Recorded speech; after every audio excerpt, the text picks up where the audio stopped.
The file opens with the brittle whisper of paper that has sat untouched for decades. An archival envelope stamped SEAC, Most Secret, Z Special Operations.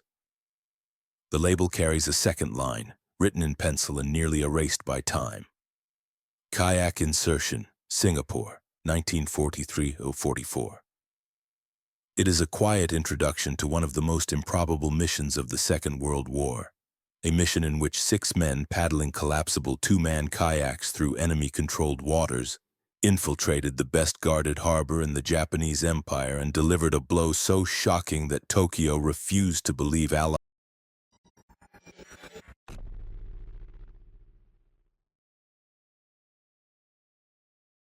soldiers had carried it out at all. The first images show soldiers locked in brutal combat somewhere in Europe. Their uniforms are muddy, their faces strained. The world's attention often stays fixed on the European theater, on Normandy, Arnhem, the Bulge. But far from these ruined streets, another war raged violently across the jungles and archipelagos of the Pacific. That is where this story belongs, in a theater marked not by massive tank battles or sweeping air fleets, but by isolated patrols, covert reconnaissance units, coast watchers, and commandos who specialized not in brute force, but in silence. Tanks grind across broken villages in the next frame. But no tank would help the 6 commandos preparing for a mission into Japanese-held Singapore. Their battlefield would be the shallow waters around the Malay Peninsula and the silent, heavily patrolled approaches to Keppel Harbor. Their weapons would be paddles, mines, camouflage, and nerve. A ship sinks in jagged, grainy footage, one of the countless vessels destroyed across the Pacific. Japan's naval dominance stretched in all directions, supported by fortified ports from Yokosuka to Singapore. Singapore had fallen in 1942, its defenses captured intact, transforming it into a major Japanese naval base. The British had once called it the Gibraltar of the East. The Japanese fortified it even more ruthlessly. Fighter planes sweep across the sky in tight formation. Air power ruled the Pacific. Allied surface ships could not approach Singapore without being spotted and bombed. Submarines could lurk nearby but not enter the harbor. No conventional assault could reach it, but a small group of men in collapsible kayaks could. Bombed-out cities emerge, concrete skeletons standing where entire populations once lived. While Europe burned in the west, Asia burned in the east. Japan's occupation brought massacres, forced labor, and the brutal exploitation of prisoners of war. After the fall of Singapore, tens of thousands of Allied POWs vanished into prison camps or were marched to the Thai-Burma Railway. Z Special Unit, Australia's clandestine commando force, wanted to strike back at the heart of this occupation. Allied landings show the war's conventional face, thousands of men storming beaches. But WWII would be the opposite. A handful of men slipping through the dark, unnoticed, unnamed, unassisted. Civilians fleeing destroyed towns reflect the human cost that surrounded every Allied decision in the region. Populations across Malaya, Burma, Indonesia, and the Philippines suffered under Japanese rule.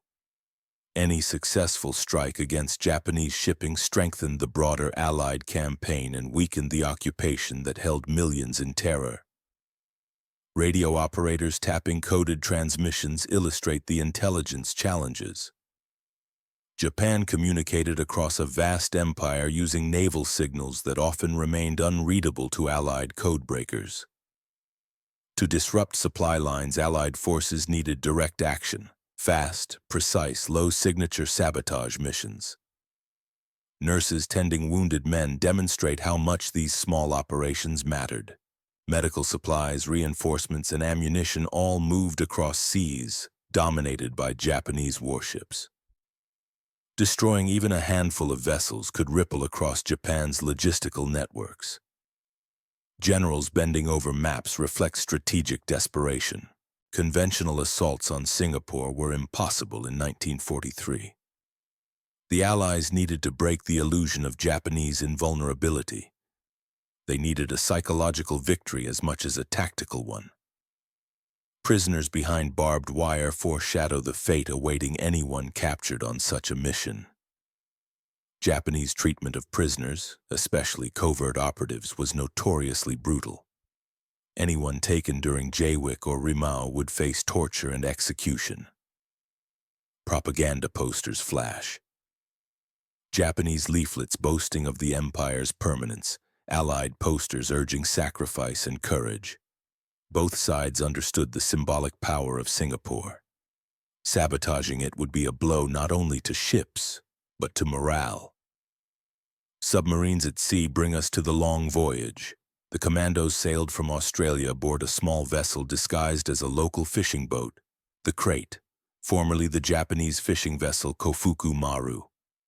Her silhouette, her nets, her tarred hull all blended perfectly into local maritime life.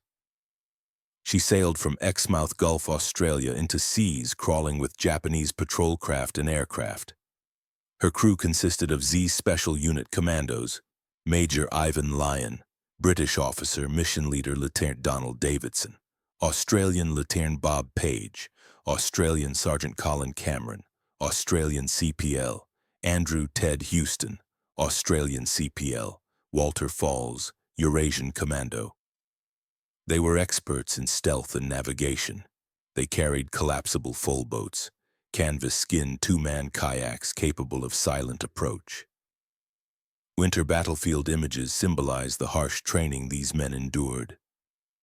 Not snow, but cold water routines, night navigation, surviving without detection, and paddling for hours with no lights, no sound, no margin for error. Victory celebrations in Europe flash briefly out of place. WWII happened long before the war ended. The Allies had not yet turned the tide in Asia. Japan remained formidable. Ruins of Berlin appear next, a future still far away. In 1943, the outcome in the Pacific was uncertain. WWII would prove that Japanese strongholds were not untouchable. Women in wartime factories remind us that the tools used, limpet mines, compasses, full boats, were the product of massive Allied industrial coordination. Artillery blasts shimmer across a front line, the thunder of war far from Singapore. WWII would unleash a different kind of thunder, underwater explosions. Officers planning D-Day appear, but the D-Day mindset, precision, secrecy, tactical deception, also shaped WWII's principles. Bombers fill the sky in the final image, a reminder of the overwhelming force that would ultimately defeat Japan. But WWII's success came long before such force could reach Singapore. Now the story moves into darkness. After nearly a month of covert sailing under false identity, the Crate anchored near Pulau Panjang, a small island south of Singapore. The Commandos assembled their full boats and prepared for insertion. On the night of 26 September 1943, the 6 men paddled into the mouth of Singapore harbor. They slipped past patrol boats, anti-submarine nets, searchlights, and guard posts. The waters were busy, sampans, barges, cargo steamers. The men froze when Japanese patrols passed close enough for them to hear voices. They moved only when shadows hid them. At last, they reached the inner anchorage. They split up and planted limpet mines beneath the hulls of major Japanese ships. Each mine carried a timed fuse, designed to detonate hours later after the raiders escaped. Before dawn, they paddled back to their staging island. At 5:15 a.m., 27 September, thunder echoed across the harbor. One Japanese freighter erupted in flames, then another and another. Panic swept through the port. 2 naval tankers sank. Several transport ships suffered heavy damage. The Japanese command accused Chinese saboteurs and launched brutal reprisals against local communities. They refused to believe Allied soldiers could have penetrated the harbor. WWII was a total success, but its sequel, Operation WWII in 1944, ended differently. Rimau attempted a similar raid, again led by Major Lyon, but Japanese patrols intercepted the team near Singapore. A firefight erupted. Several commandos died in the initial clash. The survivors fought in the jungles for weeks. Some died in skirmishes, others were captured, interrogated, and executed in Singapore's Outram Road jail. None of the Rimau raiders returned home. Their sacrifice cast a long shadow over Z's special unit. But WWII's success stood as one of the most extraordinary covert operations of the war. The 6 kayakers who paddled into Singapore harbor proved that stealth could succeed where fleets and armies could not. They traveled thousands of miles through enemy waters, navigated one of the most heavily defended ports in Asia, and struck precisely, silently, devastatingly.